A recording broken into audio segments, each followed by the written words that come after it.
Did you know that in 2025, a staggering 75% of cross-border payments on the SWIFT network are reaching their destination bank in just 10 minutes?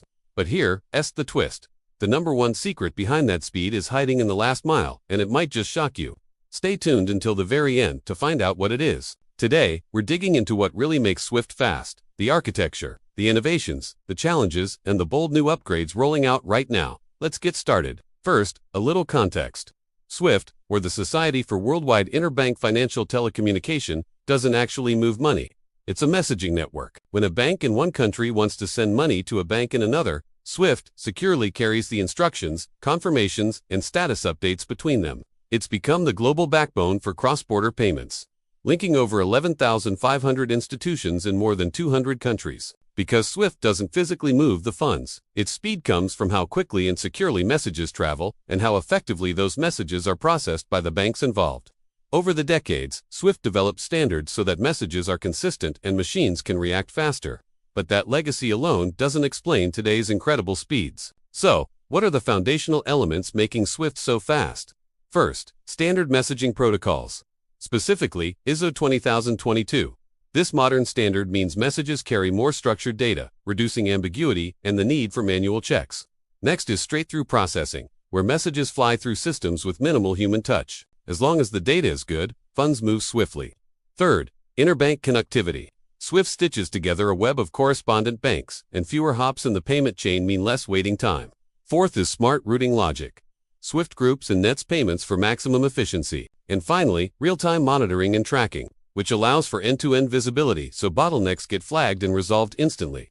Now, with 2025 upon us, SWIFT isn't standing still. Here's what's new. A recent SWIFT report revealed that 75% of payments reach their destination bank within 10 minutes. But here's the catch. The part after the SWIFT journey, the last mile, is still the longest stretch. SWIFT estimates that only about 20% of the total time is spent on its network. The other 80% happens in local systems, compliance processes, and internal bank operations. That's why in September 2025, SWIFT announced new rules for retail cross-border payments to enforce predictability and instant settlement. Plus, a major leap. SWIFT is building a blockchain-based shared ledger with over 30 leading banks to enable real-time, always-on payments using smart contracts. This is where it gets interesting.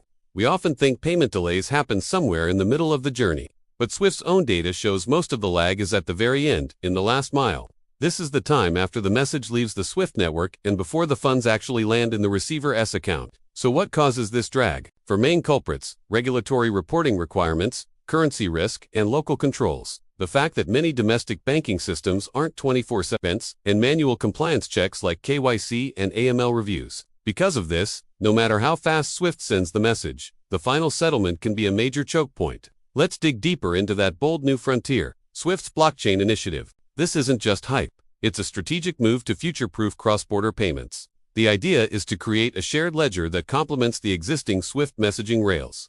Because this ledger can interoperate with existing systems, it can embed compliance checks and automate settlement. The rich, structured data from the ISO 20022 standard is critical here, as smart contracts need machine-readable information. The pilot program includes over 30 banks and will explore using tokenized assets. If this works, SWIFT could transform from a messaging backbone into a hybrid digital rails layer. Of course, no system is perfect. SWIFT faces major challenges. Getting different local banking systems to adopt consistent standards is a heavy lift. Automating cross-border compliance is risky. And getting banks with legacy systems to upgrade takes time. Then there's the challenge of data quality and the need to prove that the new blockchain tech is secure, scalable, and trustworthy. But the benefits of overcoming these hurdles are huge. Faster cross-border payments mean more predictable cash flow for businesses, faster and cheaper remittances for individuals, and smoother global trade. Now, the moment you've been waiting for. What is the number one secret behind SWIFT's speed that might shock you? It's not a new protocol or some fancy routing logic. It's the reduction of friction in the last mile. That's right. Despite all the power in SWIFT's network, the majority of the delay happens after the payment message is handed off.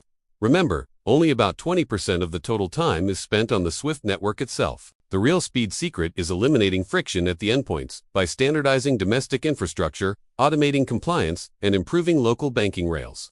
That's what SWIFT's 2025 initiatives are all about.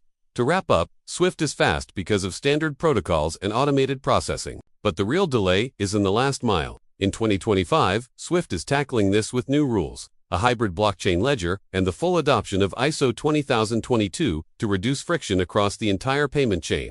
If you learned something new today, hit that like button and subscribe for more deep dives into the world of fintech. Let me know in the comments which Swift upgrade surprised you the most. Thanks for watching, and I'll see you in the next video.